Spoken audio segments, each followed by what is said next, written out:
Election అప్డేట్స్ను అందరికంటే ముందుగానే తెలుసుకోవాలంటే ఈరోజే RTV లైవ్ యాప్ని మీ మొబైల్లో డౌన్లోడ్ చేసుకోండి. పుల్లారావు గారు, ఈ ఎగ్జిట్ పోల్ అంచనాలను మీరు ఏ విధంగా చూస్తున్నారు? ఎగ్జిట్ పోల్ అంచనాలను ఆంధ్రప్రదేశ్లో కూటమి అధికారంలోకి వస్తుంది, కేంద్రంలో బీజేపీ ఎన్డీఏ కూటమి అధికారంలోకి వస్తుందని చెప్తోంది. మనం ఇది ఆంధ్రప్రదేశ్ ఎగ్జిట్ పోల్ ఇంకా ఏ నంబర్ ఇచ్చినా కొన్ని పోల్ ఇటు ఉన్నాయి, కొన్ని పోల్ అటు ఉన్నాయి. అది టైట్ ఫైట్ అయింది రెండు పార్టీల మధ్యన. వైఎస్ఆర్సీపీకి అడ్వాంటేజ్ ఏమిటంటే వాళ్ళకి 2-3 లక్షల మంది వాలంటీర్స్ 4 సంవత్సరాలు బట్టి కేడర్ లాగా పనిచేశారు. వాళ్ళు డెలివరీ చేశారా లేదా అది మెయిన్ ప్రశ్న. ఏ ఎగ్జిట్ పోల్ ఏమిచ్చినా మనం ఆంధ్రప్రదేశ్ వచ్చేటప్పటికి కొంచెం ఆగాలి. ఎందుకంటే పోల్స్ కొన్ని ఇట్టిస్తున్నాయి, కొన్ని అట్టిస్తున్నాయి. చాలా పెద్ద వేరియన్స్ ఉన్నది కదా, మీరు చూస్తున్నారు కదా. అది మాత్రం కొంచెం వెయిట్ చేయాలి మనం. ఆ లెక్కన వెళ్తే నేషనల్ లెవెల్లో బ్రాండెడ్ సంస్థలు మాత్రం కూటమికే ఎడ్జిచ్చాయి, కూటమికే అధికారం వచ్చే అవకాశం ఉంటుందని చెప్తున్నాయి.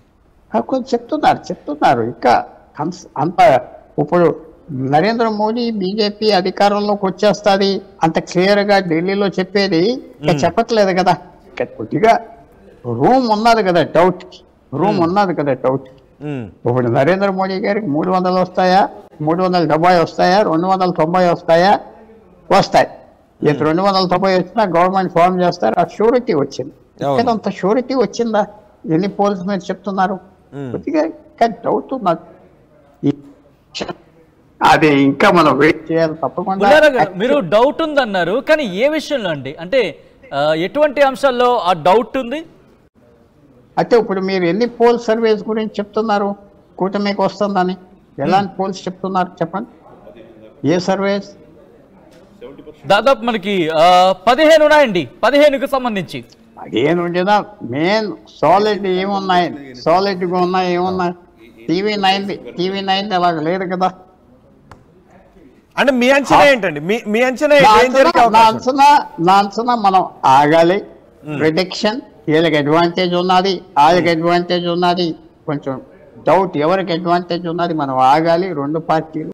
ఇది అంత ఎందుకంటే ఎన్నో peoples pulse, pioneer poll strategies, Chanakya strategies, KK survey ఇవి కూటమికి అధికారాన్ని కట్టబెడుతున్నాయి. ఇచ్చారు. Aatmasakshi, Aaraa, race, political strategy group, operation Chanakya పాదదాస్, జన్మత్ ఇవి వైసీపీకి అధికారాన్ని కట్టబెడుతున్నాయి. మరి అదే కదా. మరి ఈ సర్వే ఒకటి మీకు నాకు అంటే సర్వేల్లో అనుభవం ఉన్న సంస్థలన్నీ కూడా ఆంధ్రప్రదేశ్ లో కూటమికి అధికారాన్ని కట్టబెడుతున్నాయని చెప్తున్నారు. చెప్పొచ్చు, వాళ్ళు చెప్పొచ్చు. 2019లో అలా చెప్పారు. నిన్నటి వరకు గంట క్రితం వరకు కాంగ్రెస్ పార్టీ ఢిల్లీలో అధికారంకి వచ్చేస్తుందని మీటింగ్ కూర్చున్నారు కదా. 3 గంటలు కలిసి మనం ప్రధానమంత్రిని ఎన్నుకుంటామని చెప్పుకున్నారు కదా. ప్రధానమంత్రిని అది మరి వాళ్ళకి అది ఊరికిన అబద్ధం ఆడారా, అలాగ అనుకున్నారా? అనుకోవచ్చు, దాంట్లో తప్పు లేదు. కానీ డౌట్ ఉన్నది కదా. రెండు పక్కల పోల్ సర్వేలు వస్తున్నాయి కదా, రెండు పక్కల. సో తెలంగాణ సర్వేలపై మీ అభిప్రాయం ఏంటి? తెలంగాణలో అసలు బీఆర్ఎస్ జీరోకే పరిమితం అయిపోతుందని చెప్తున్నారు. తెలంగాణలో బీఆర్ఎస్ పర్మనెంట్ గా వచ్చే 10 సంవత్సరాలు 20 సంవత్సరాలు ఉంటుంది. ప్రాంతీయ పార్టీలు ఎక్కడికి వెళ్ళావు, ప్రాంతీయ పార్టీ అక్కడే ఉంటుంది. కాంగ్రెస్ పార్టీకి 10 వరకు వస్తాయని చాలా మంది అనుకుంటున్నారు. బీజేపీ పెరిగితే కాంగ్రెస్ పార్టీకి సెట్ బ్యాక్. అది ఈ కాంగ్రెస్ పార్టీకి 10 సీట్లు దాటకపోతే కాంగ్రెస్ పార్టీకి chief మినిస్టర్కి set back.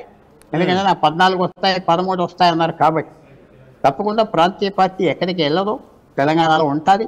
2 national parties ఉన్నాయి అక్కడ, జ్ఞాపకం పెట్టుకోండి. 2 నేషనల్ పార్టీస్కి లోకల్ టచ్ తక్కువ ఉంటుంది. అంతా రిమోట్ కంట్రోల్ పార్టీస్. ఇది లోకల్ పార్టీ, వాళ్ళు పార్టీ చేసుకోవచ్చు రాబోయే రోజు. కానీ అంచనాల ప్రకారం 2 జాతీయ పార్టీలు కూడా మొత్తం స్థానాలను క్యాప్చర్ చేసేస్తున్నాయి. చేయపోతాయి, కానీ వీళ్ళకి పర్సెంటేజ్ ఓటు 25 ఎన్నో పర్సెంటేజ్ వస్తుంది. బీఆర్ఎస్కి ఎన్ని పోయినా వస్తుంది. ప్రాంతీయ పార్టీకి ఈ election parliament election. KCR candidate కాదు ప్రధానమంత్రికి. కేసీఆర్కి నేషనల్ రోల్ లేదు. బీజేపీకి ఉన్నది, వారు రకంగా కాంగ్రెస్ పార్టీకి ఉన్నాయి. ప్రజలు ప్రధానమంత్రి కోసం ఎన్నుకోవటానికి నరేంద్ర మోడీ కొంచెం పాపులర్ ఫిగర్ అవ్వాడు. తెలంగాణలో 10 సంవత్సరాలు 40-50 సార్లు వచ్చాడు, రెగ్యులర్గా వస్తున్నాడు.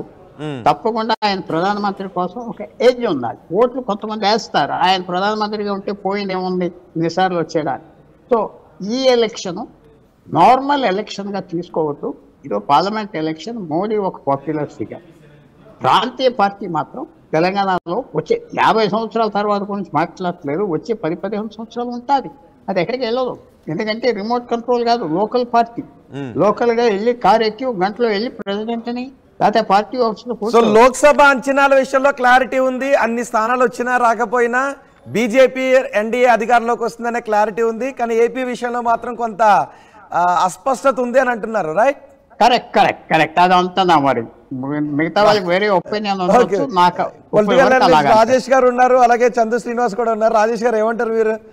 ఇప్పుడు అంటే పుల్లారావు గారి అభిప్రాయం పుల్లారావు గారిది, దాన్ని కాదనటానికి మనవరం. కానీ కాకపోతే ఒకటి వాస్తవ పరిస్థితి ఏంటి అంటే ఆంధ్రప్రదేశ్ పౌర సమాజం చాలా స్పష్టమైన తీర్పు ఇచ్చారు. చాలా స్పష్టంగా వాళ్ళ అభిప్రాయాన్ని ఈవీఎంలో నిక్షిప్తం చేశారు. అదే అభిప్రాయాన్ని వాళ్ళ సర్వే సంస్థలు కన్ఫర్మ్ చేస్తూ ఉన్నాయి.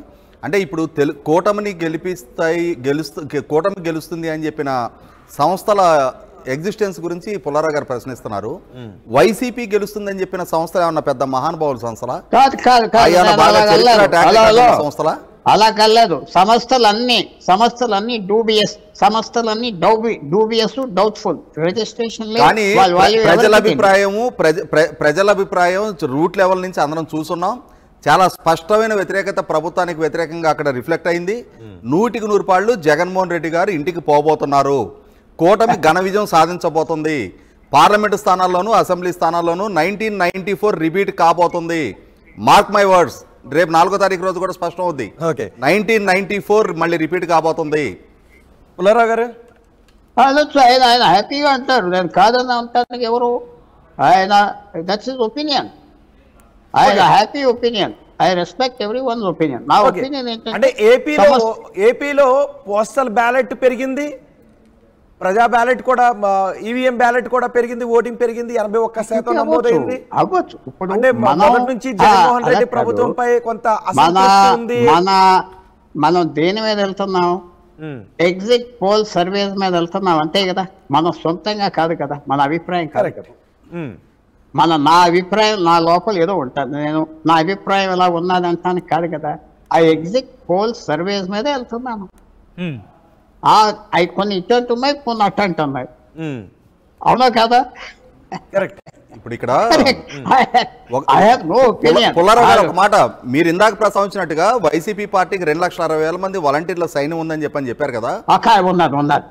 అదే ఇవాళ వైసీపీ పార్టీకి అతి పెద్ద డ్రాబ్యాక్.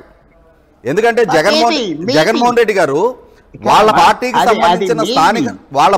సంబంధించిన స్థానిక నాయకత్వాన్ని కూడా పూర్తిగా నిర్లక్ష్యం చేసి ఆ పార్టీ ద్వారా గెలిచిన సర్పంచులు, ఎంపీటీసీ మెంబర్లు, ఎంపీపీలు, జెడ్పీటీసీలు, ఎమ్మెల్యే, ఎమ్మెల్సీని కూడా నిర్లక్ష్యం చేసి అతిగా వాలంటీర్ మీద ఆధారపడ్డ పర్యవసానం ఇవాళ స్థానిక నాయకత్వం నిర్వీర్యమైంది.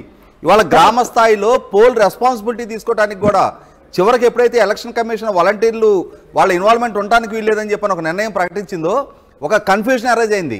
దానికి తోడు చంద్రబాబు నాయుడు గారు వాలంటీర్లకు 10,000 ఇస్తారని చెప్పిన ప్రకటన చేసిన తర్వాత వాలంటీర్లో ఒక అండర్స్ట్ బిగిన్ అయింది. వైసీపీ పార్టీ వాళ్ళని రాజీనామా చేయమని